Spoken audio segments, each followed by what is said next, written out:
Assalamualaikum warahmatullahi wabarakatuh.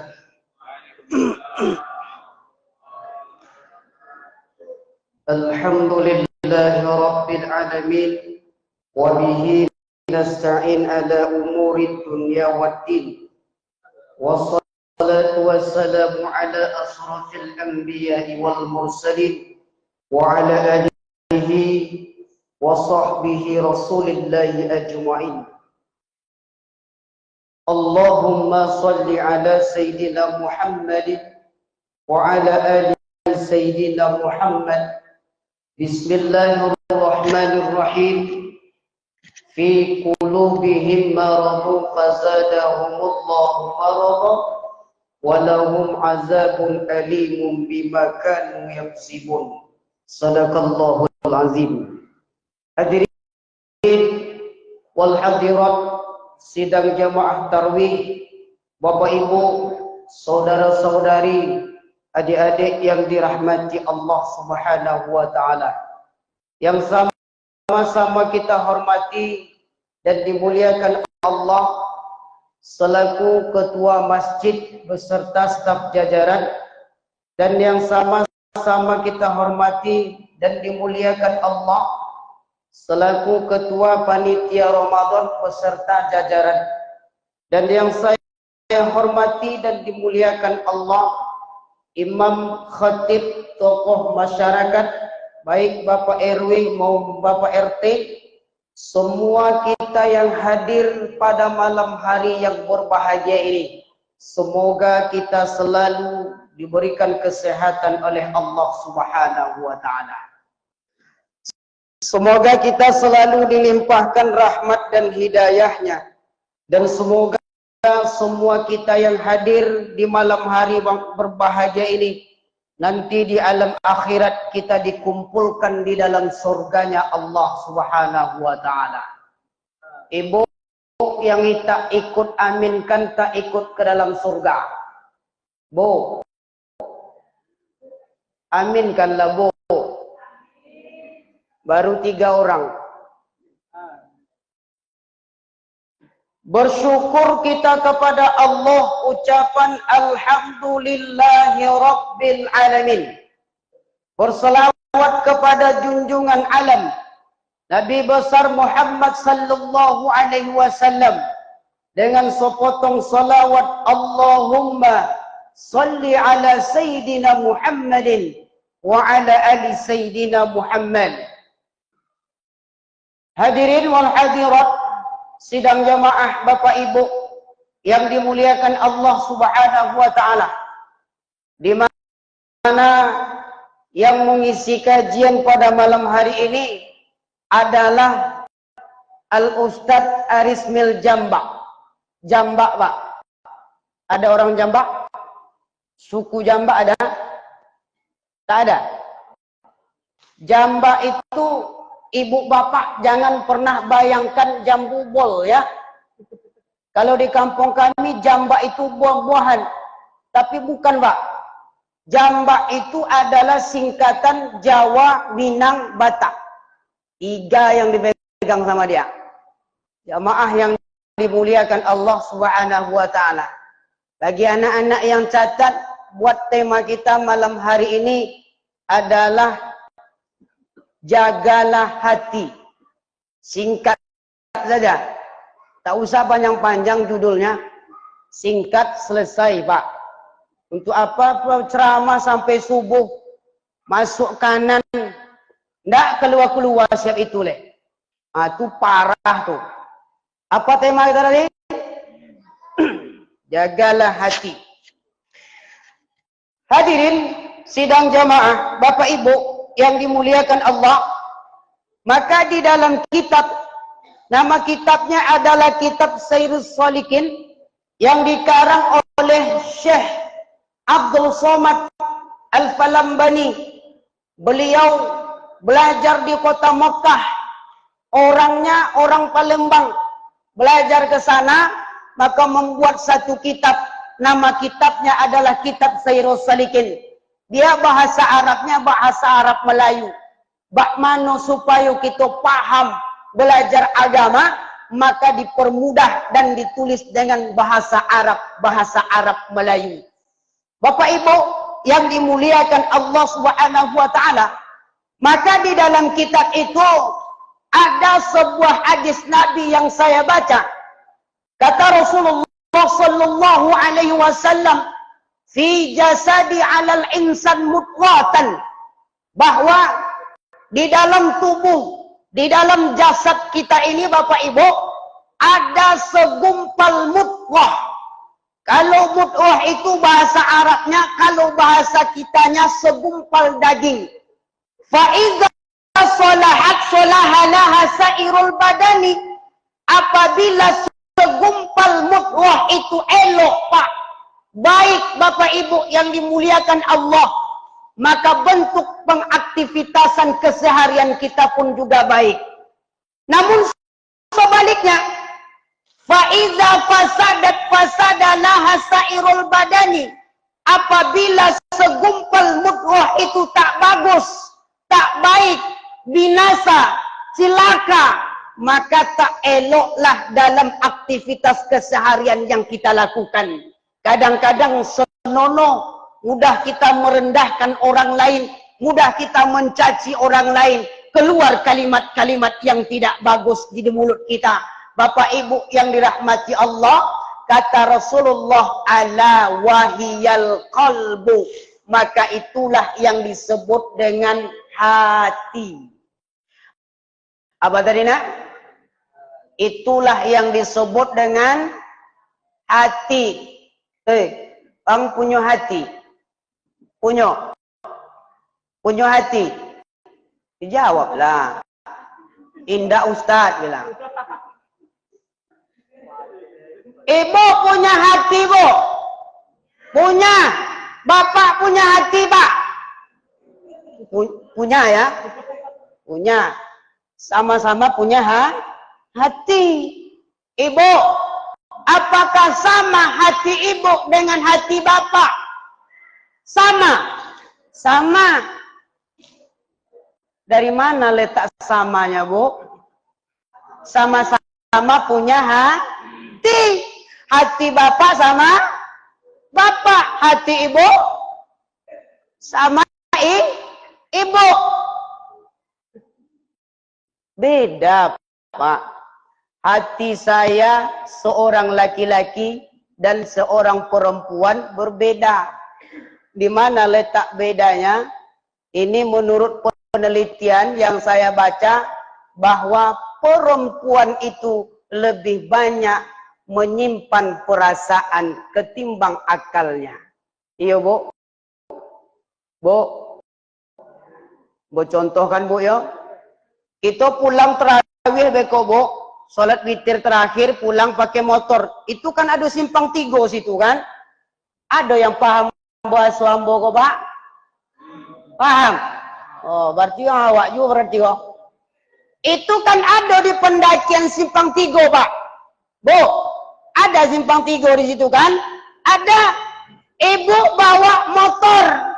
Ketika sampai ke simpang 3, ibu mau berbelok ke kanan, lampu sennya hidup sebelah kiri. Ada, Bu? Ada, Bu? Nah, kan kuat suaramu jadinya, Pak. Banyak kata orang di belakang nih. Dari mana Ustaz tahu? Saya pengalaman, Pak. Saya pakai celana polo, pakai baju kaos, tak pakai peci. Saya di belakang, ibu tu di depan, pas simpang 3. Ibu tu belok kanan, lampu sennya hidup sebelah kiri. Tentu ambo ragu, Pak. Ambo tabrak seketik ibu tu. Berang pula ibu tu ku ambo. Tahu berangnya, Pak? Itu bahasa Jepangnya berang tu. Bahasa kaminya marah. Ketika ditegur, Bu, ibu hendak kemana? Tanya ibu tu, hendak kemana nampak mata kepala luangku? Itu pula kecek yang kedokek awak. Bapak ibu yang di, aku hendak tangan di awak ibu tu. Untung lain hendak pakai peci. Kalau pakai peci mungkin agak sogannya, Pak. Taunya Ustaz kan, untunglah awak rambutnya botak. Pakai baju kaos, celana polo, Nampak enggak di mata kepala orang tua mu nak ke mana? Iyo bu, tapi tengok lampu sen ibu itu. Ketika dia tengok, astagfirullah nak. Baru sadar dia pak. Apa kata ibu tu? Perasaan ambo tadi nak. Perasaan itu seorang perempuan. Makanya kalau kita kali-kalikan pak dengan kali-kali matematika, ibu mempunyai perasaan 9, akalnya cuma 1. Itu perempuan. Kalau laki-laki pak, sebagian tidak punya perasaan, tidak punya akal. Matilah mau kau pulang digerebek dia bapak. Ikut ustaz ku adu-adu aja nampak engkau. Mencari-cari penyakit. Pulang kau tu buka pintu semua layang kepala ustaz pun terleh. Keceknya awak ndak punya akal. Keceknya awak ndak punya perasaan. Padahal iyo pak. Ada ndak bu?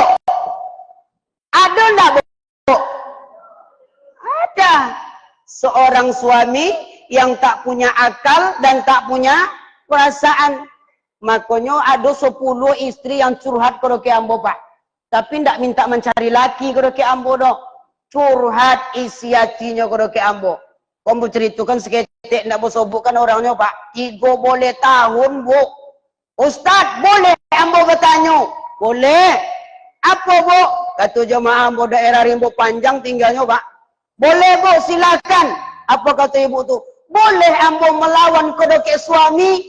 Ambo jawab, tak boleh, berdosa bu. Iya ndak pak? Berdosa ndak istri melawan kodek suami? Berdosa.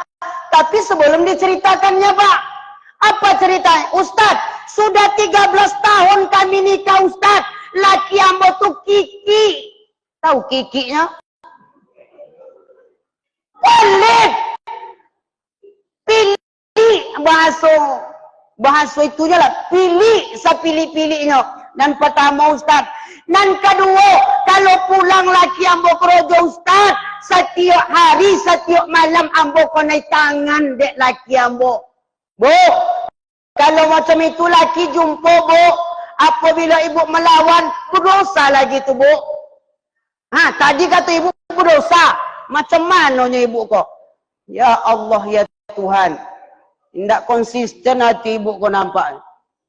Makanya ambo sebutkan, tapi tak semuanya. Sebagian ada suami yang tak punya akal, ada suami yang tak punya perasaan, ada. Itu contohnya pak, ada di siko. Copek geliangnya tak ada Ustaz. Bapak Ibu yang dimuliakan Allah Subhanahu wa taala, jamaah rahimakumullah. Itu penting kita menjaga hati itu Bapak Ibu. Kenapa? Kata orang dahulu mengatakan, jam 10 copek ni. Oh jam 10 kurang sejam kurang setengah. Berarti setengah 9 baru. Masih ada waktu 1,5 jam lagi Pak. Bisa Bu? Ibu yang bisa apa tengoklah tuh. Lah bakorui konyangnya. Hadirin sidang jamaah Bapak Ibu yang dimuliakan Allah Subhanahu wa taala. Sampai di mana tadi, Pak? Kiki yang tengok di belakang rupanya. Itu contoh Bapak Ibu yang dimuliakan Allah Subhanahu wa taala. Kata orang dahulu mengatakan kalau luka di tangan Pak Mok berdarah, banyak rumah sakit, klinik, bidan yang antrian untuk mengobati. Apalagi antriannya pakai BPJS sepanjang-panjangnya Pak. Itu kalau luka di badan. Kalau luka di hati Bapak Ibu, sakit hati Bapak Ibu, mulai dari ujung rambut sampai ujung kaki yang akan merasakan. Iya Bu. Berarti yang iyo tuh pengalaman tuh. Sering sakit hati nampaknya tuh. Bapak Ibu yang dimuliakan Allah. Nah, maka kata Al-Imamu Al-Ghazali di dalam kitab itu Bapak Ibu, kalau seandainya Bapak Ibu seluruh tubuh kita menjadi istana, menjadi sebuah kerajaan, maka yang akan menjadi raja adalah hati. Ya Bu? Raja adalah hati. Apabila kita suka kepada seseorang, itu namanya jatuh hati. Apabila kita ditolak oleh seseorang, itu namanya patah hati. Kalau kita diterima oleh seseorang, itu namanya senang hati. Kalau hati sudah sama-sama senang, maka hati akan menjadi satu. Kalau hati sudah menjadi satu, maka akan lahirlah si buah hati. Kalau buah hati sudah lahir, siap-siap untuk makan. Makanlah, Bu. Bapak Ibu yang dirahmati Allah Subhanahu wa taala. Nih, kenapa kita berbicara tentang hati? Apakah perlu Bapak Ibu yang dimuliakan Allah? Ada perlunya. Kenapa? Karena kata Al-Imam Al-Ghazali dalam kitab itu ada namanya maksiat batin. Maksiat batin apa itu? Penyakit-penyakit dalam hati. Ada penyakit dalam hati, ada. Maka Allah sebutkan dalam Al-Quran, Fi qulubihim maradun. Di dalam hati kita ada penyakit. Apa penyakit itu? Salah satunya ria, salah satunya iri, salah satunya dengki, salah satunya hasad, salah satunya sombong, salah satunya. Itulah pokoknya Bapak Ibu yang dimuliakan Allah. Hadirin yang berbahagia. Bahayakah penyakit hati Bapak Ibu? Bahaya. Apa bahayanya Pak? Malam hari ini kita sholat tarawih, kita mendapatkan pahala. Namun ada iri hati di dalam hati Pak, maka hilang pahala solat tarawih. Bu, besok kita puasa Ramadan, menahan lapar dan dahaga, kita dapat pahala. Kalau kita punya penyakit hati ria, kalau kita punya penyakit hati sombong, maka hilang pahala puasa. Maka jagalah hati. Lah, cukup satu buku kan nak? Cukup satu buku? Cukup. Kalau Ustaz sudah lebih 2 buku itu, kalian baru 2 baris catatannya. Kenapa? Karena kalian menghayal. Banyak menghayal itu contoh. Menyimaknya kami Ustaz, tapi bingung kami apa yang dicatat. Nah, itu modelnya Pak, Bu yang dimuliakan Allah. Tapi lantaran anak tu ada kemauannya Bapak Ibu, maka kita kasih semangat kepada mereka. Sebab itu adalah nilainya nanti untuk dibawa ke sekolah mereka.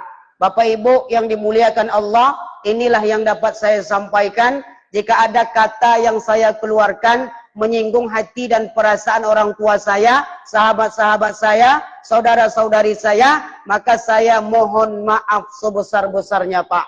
Aduh maafnya Pak. Aduh, memang hebat apa-apa sih kau nampaknya. Awak belum punya salah lah dimaafkannya awak. Serugo untuk ibu.